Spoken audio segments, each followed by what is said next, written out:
Hello, my name is Raymond Karchevsky, and I am a living Christ. The subject that I wish to speak to you of this evening is just how important is government and religion in ensuring peace on earth. That is a question that every living, breathing, flesh and blood, sentient natural man or woman must ask themselves. This question is not a superficial inquiry, but raises a deep, fundamental examination of the human condition and why the world they have created for themselves, support and serve with their life's energy, is so screwed up. Most people believe in God. Some believe that there is no God. What do they actually know about such an entity to sustain such beliefs? Is not such dualistic stance merely one of intellectual conditioning, which creates opposition, conflict, divisiveness, and confusion in their lives? What does anyone know of such an entity called God? In the state of eternal intellectual confusion, has man ever known peace on earth?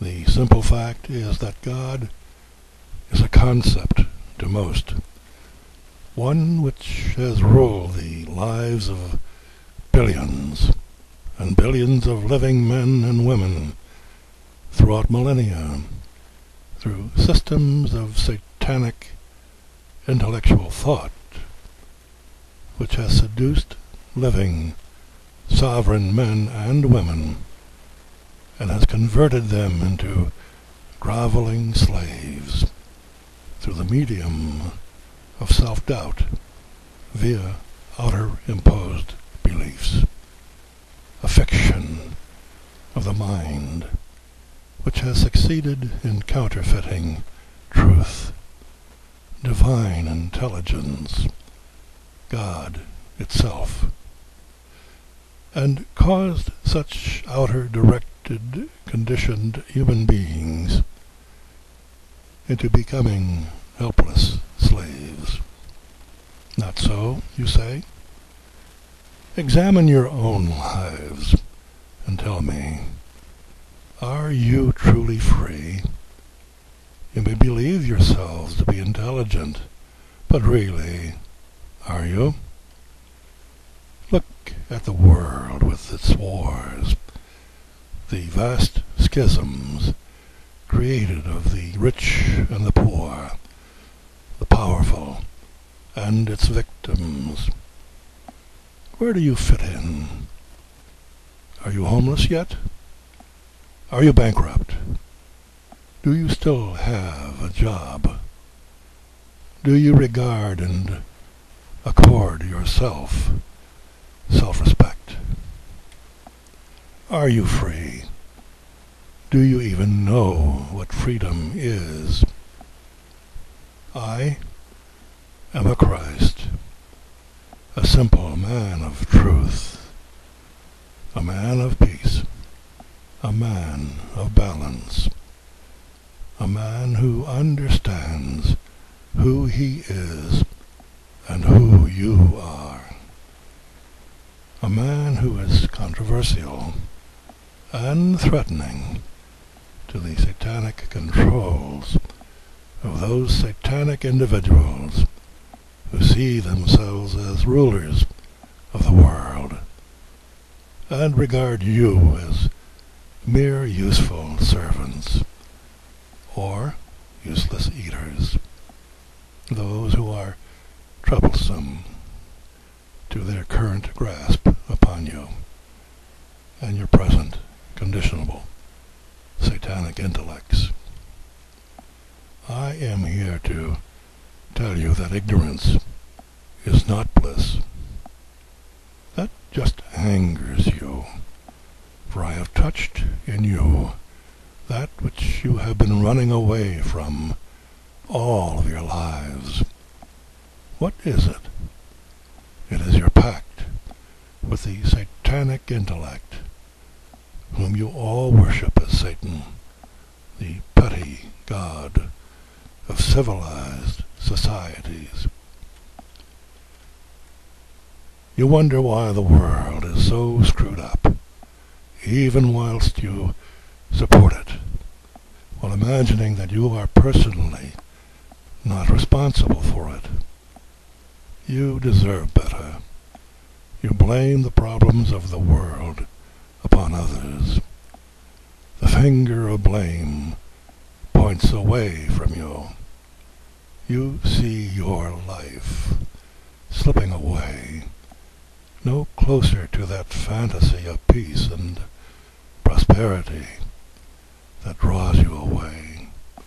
A human resource, a beast, a burden, an ass, by chasing that carrot on a stick. My life is an open book, one for everyone to see. Nothing is hidden when dealing with the satanic actions of the forces which have enslaved each of you. They may be found on my website, arkenterprises.com.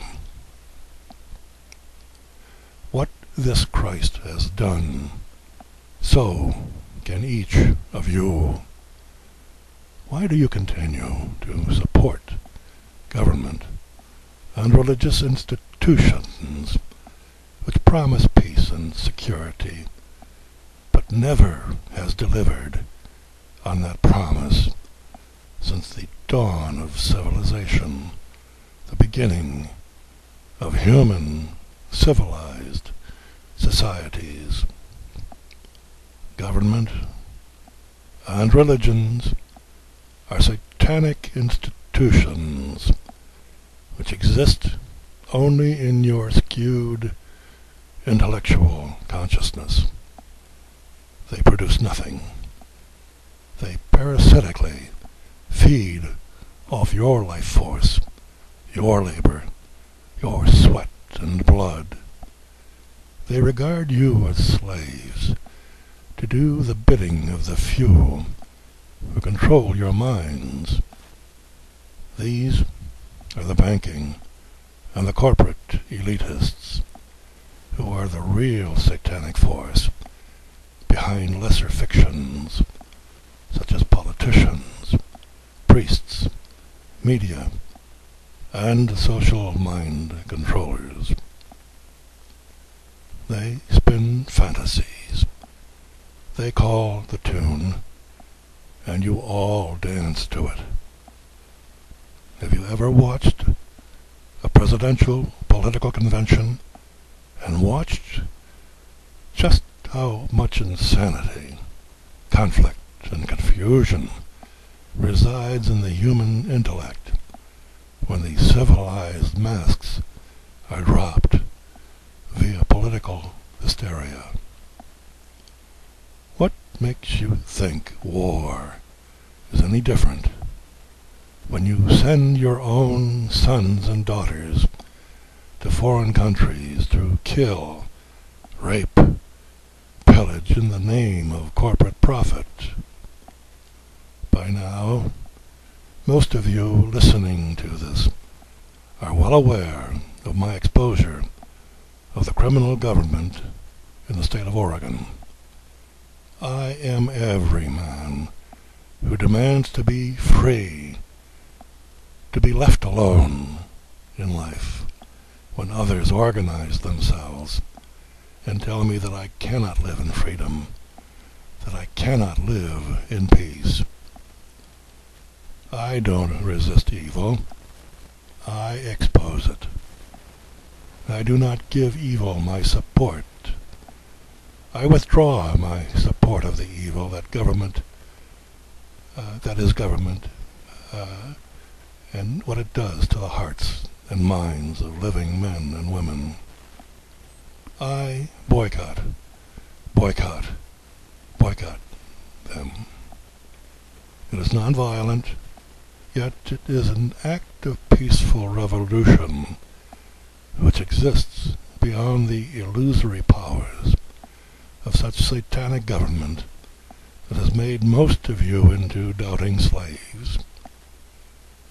Within my issue with the state of Oregon and the county of Josephine lies the key to reclaiming freedom and sovereignty to a land which has deteriorated from its original promise of freedom and prosperity, as the collective soul of the people has been sold out to a satanic entity which is faceless, soulless, and holds itself above the law of nature, the law of God.